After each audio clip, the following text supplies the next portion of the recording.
الحمد لله رب العالمين والصلاة والسلام على رسوله محمد وعلى آله وأصحابه أجمعين أما بعد فأعوذ بالله من الشيطان الرجيم بسم الله الرحمن الرحيم ما كان محمد أبا أحد من رجالكم ولكن رسول الله وخاتم النبيين وكان الله بكل شيء عليما صدق الله العظيم وصدق رسوله النبي الكريم الأمين ونحن على ذلك لمن الشاهدين والشاكرين والحمد لله رب العالمين۔ حمد و ثنا کے بعد میرے محترم استادہ اکرام اور ہم مکتب ساتھیوں، السلام علیکم ورحمۃ اللہ وبرکاتہ۔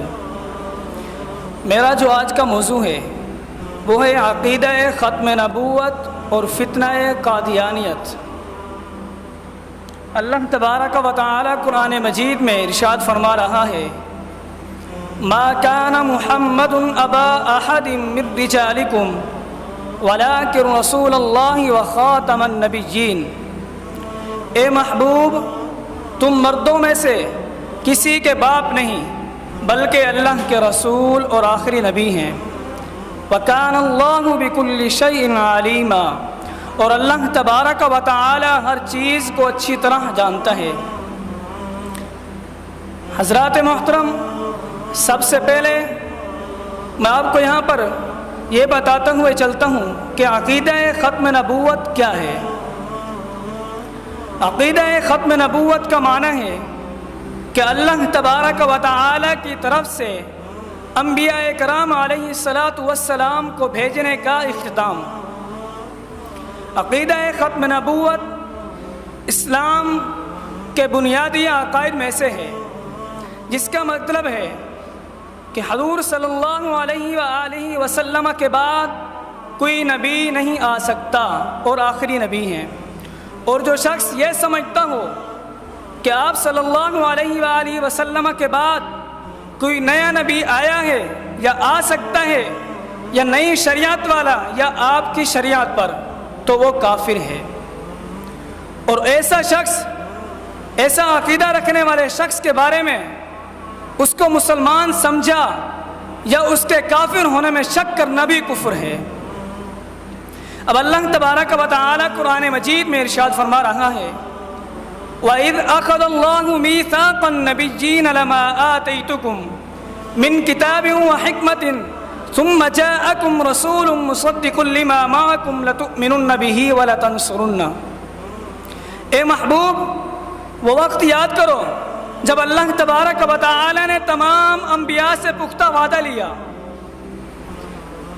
تمام انبیاء سے پختہ وعدہ لیا کہ جب تمہارے پاس سب پر عظمت والا رسول تشریف لائے اور ان کتابوں کی تصدیق فرمانے والا ہو اور تمہارے ساتھ ہو، تو ضرور بھی ضرور تم ان پر ایمان لاؤ گے اور ضرور بھی ضرور تم ان کی تصدیق کرو گے۔ اب جہاں دنیا میں مختلف طبقات انسانی کے لیے انبیاء کرام علیہ السلام پر ایمان لانا لازم ٹھہرایا گیا، اور وہاں میثاق ازل کے مطابق حاملان نبوت کو آپ صلی اللہ علیہ وآلہ وسلم پر ایمان لانے کا پابند ٹھہرایا گیا۔ ابو البشر حضرت آدم علیہ السلام سے حضرت عیسیٰ تک تمام انبیاء آئے تو حضور کریم صلی اللہ علیہ وآلہ وسلم کے صدقے سے دین ملا، اور جب حضور کریم صلی اللہ علیہ وآلہ وسلم آئے تو دین، تکمیل دین کی نعمت عطا ہوئی، اور دیگر انبیاء کرام علیہ السلام کو نعمت نبوت ملی، تو آپ صلی اللہ علیہ وآلہ وسلم کو اتمام نعمت کی شان نصیب ہوئی۔ اللہ تبارک و تعالی قرآن مجید میں ایک اور مقامات پر ارشاد فرما رہا ہے الَّيَوْمَ أَكْمَلْتُ لَكُمْ دِينَكُمْ وَأَتْمَمْتُ عَلَيْكُمْ نِعْمَتِي، آج میں نے تمہارے لیے تمہارے دین کو مکمل کر دیا اور تم پر اپنی نعمت پوری کر دی۔ دیگر انبیاء کرام علیہ السلام آئے تو کسی نہ کسی مخصوص انسانی طبقے یا جماعت یا قوم کی طرف مبعوث ہوئے، جبکہ آپ صلی اللہ علیہ وآلہ وسلم ابدع الاباد تک جملہ کائنات انسانی کی طرف بھیجے گئے۔ ارشاد باری تعالیٰ ہے وَمَا أَرْسَلْنَاكَ إِلَّا رَحْمَةً لِّلْعَالَمِينَ، اے محبوب ہم نے نہیں بھیجا مگر آپ کو تمام جہانوں کے لیے رحمت بنا کر۔ گویا آپ صلی اللہ علیہ وآلہ وسلم کو صرف رحمت ہی نہیں بلکہ سر چشم رحمت بنا کر بھیجا گیا، اور آپ صلی اللہ علیہ وآلہ وسلم کی رحمت صرف محدود ہی نہیں بلکہ لا محدود ہے، جس کی کوئی حد نہیں۔ اور دیگر انبیاء کرام علیہ السلام آئے تو ان کو خاص خطہ زمین کی نوازشات عطا ہوئی، اور جب آپ صلی اللہ علیہ وآلہ وسلم آئے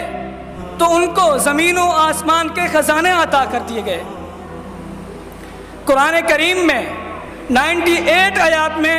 عقیدہ ختم نبوت پر تذکرہ موجود ہے۔ اب چلتے ہیں احادیث کی طرف۔ عن ابی ہریرہ قال قال رسول اللہ صلی اللہ علیہ وآلہ وسلم قد انقطعت ولا رسول بعدی ولا نبی بعدی، کہ حضرت ابو ہریرہ رضی اللہ تعالیٰ عنہ سے مروی ہے کہ رسول اللہ صلی اللہ علیہ وآلہ وسلم نے فرمایا کہ رسالت اور نبوت کا سلسلہ ختم ہو چکا ہے، اب نہ میرے بعد کوئی نبی آئے گا اور نہ کوئی رسول آئے گا۔ حضور کریم صلی اللہ علیہ وآلہ وسلم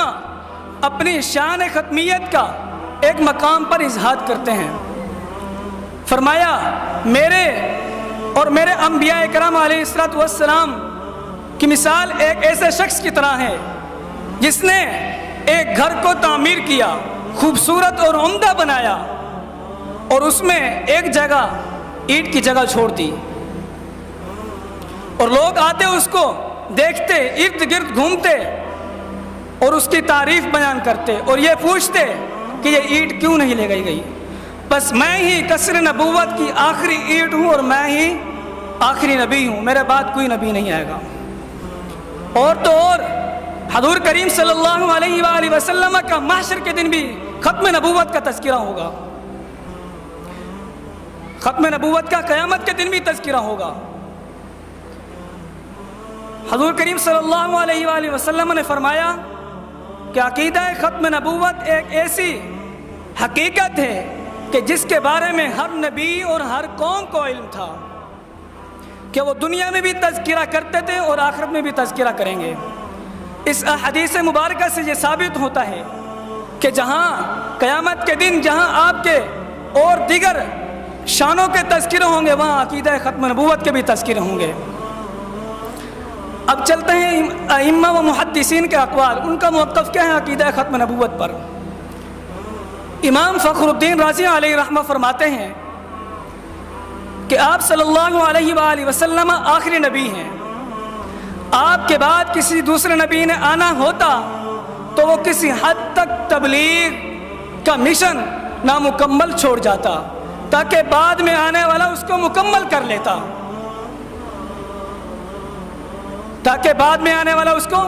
کر لیتا، لیکن جس نبی کے بعد کسی نبی نے نہیں آنا ہوتا تو وہ نبی اپنی امت پر شفیق ہوتا ہے، اپنی امت پر شفیق ہوتا ہے، اپنی امت کے لیے واضح قطعی مکمل ہدایت فراہم کرتا ہے۔ اس کی مثال ایک ایسے باپ کی طرح ہے جو یہ سمجھتا ہو کہ میرے جانے کے بعد میرے بیٹے کا پیچھے کوئی وارث نہیں، کوئی نگہبان نہیں، کوئی کفیل نہیں۔ امام جلال الدین سیوطی کا موقف، امام جلال الدین سیوطی علیہ رحمہ فرماتے ہیں کہ آپ صلی اللہ علیہ وآلہ وسلم خاتم النبیین ہیں، اگر آپ صلی اللہ علیہ وآلہ وسلم کے بعد کسی نبی نے آنا ہوتا تو وہ جو نبوت کا سلسلہ تھا، وہ منصب تھا، وہ منصب آپ کا بیٹے پر فیض ہوتا۔ تو آپ صلی اللہ علیہ وسلم فرماتے ہیں کہ میرے بعد کوئی نبی نہیں آئے گا۔ امام اعظم ابو حنیفہ فرماتے ہیں کہ مدعی سے دلیل طلب کرنا ہی کفر ہے۔ آپ کے زمانے میں ایک شخص نے نبی کا دعویٰ کیا اور کہا کہ مجھے مہلت دیجیے تاکہ میں اپنے نبی ہونے پر دلیل پیش کر سکوں، تو آپ نے کیا فرمایا؟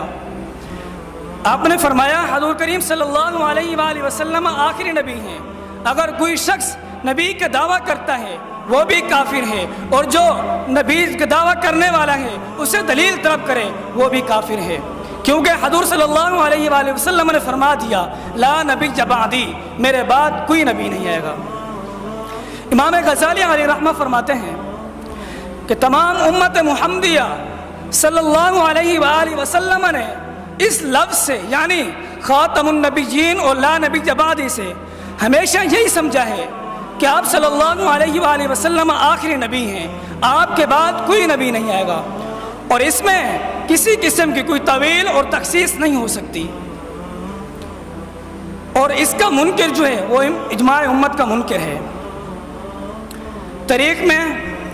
20 سے زیادہ ایسے دجالوں کا ذکر ملتا ہے جنہوں نے حضور کریم صلی اللہ علیہ وآلہ وسلم کے بعد خود کو نبی کہا۔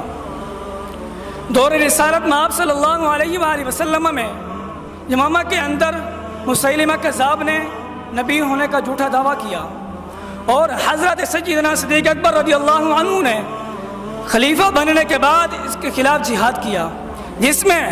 1200 صحابہ کرام شہید ہوئے، جن میں 700 حافظ قرآن تھے، اور مسیلمہ کذاب کے ماننے والے 30,000 کے قریب افراد قتل کیے گئے، 30,000 کے قریب افراد قتل کیے گئے، اور یہ سلسلہ دور رسالت میں چلتا رہا۔ اسی طرح مسلم حکمرانوں نے 20 دجالوں کا خاتمہ کیا، اور آج کے دور میں سب سے زیادہ اور فتنہ قادیانیت کا ہے۔ قادیانی کون ہے؟ قادیانیت کے جو بانی ہے مرزا قادیانی ہے۔ یہ 1839 عیسوی میں بہارت کے گاؤں قادیان میں پیدا ہوا، معمولی تعلیم حاصل کی،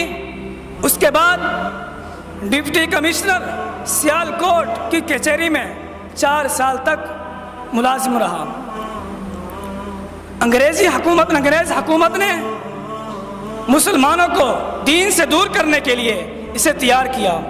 اس نے سب سے پہلے بہت بڑے بڑے جھوٹ بولے۔ پہلے کہا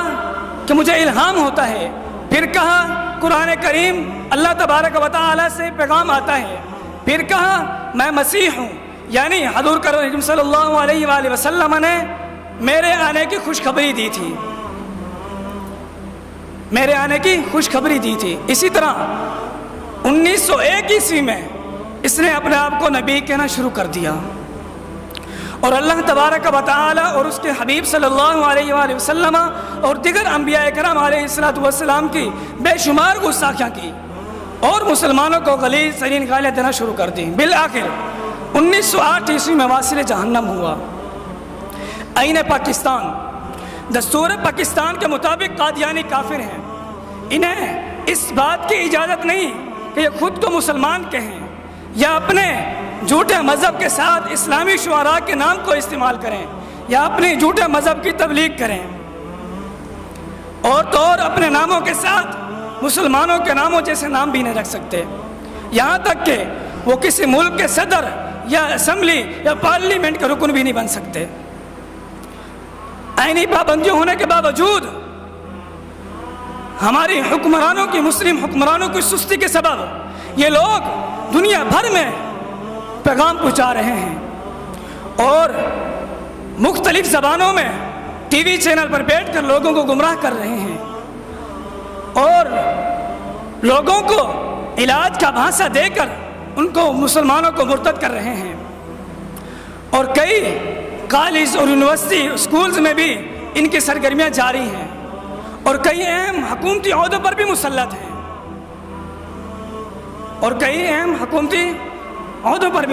ہیں، تو ہماری ذمہ داری کیا ہے؟ قادیانی اسلام اور پاکستان کے غدار ہیں۔ قادیانیت کے خلاف کوشش کرنا ہمارا قومی اور مذہبی اور قومی فریضہ ہے، لہذا ہمیں کوشش کرنی چاہیے، ہم پر لازم ہے کہ سوشل میڈیا اور دیگر ذرائع سے عشق رسول کو عام کریں، اور اپنے بچوں اور دوستوں کو عقیدہ ختم نبوت کی اہمیت سے آگاہ کیا جائے۔ وما توفیقی الا باللہ۔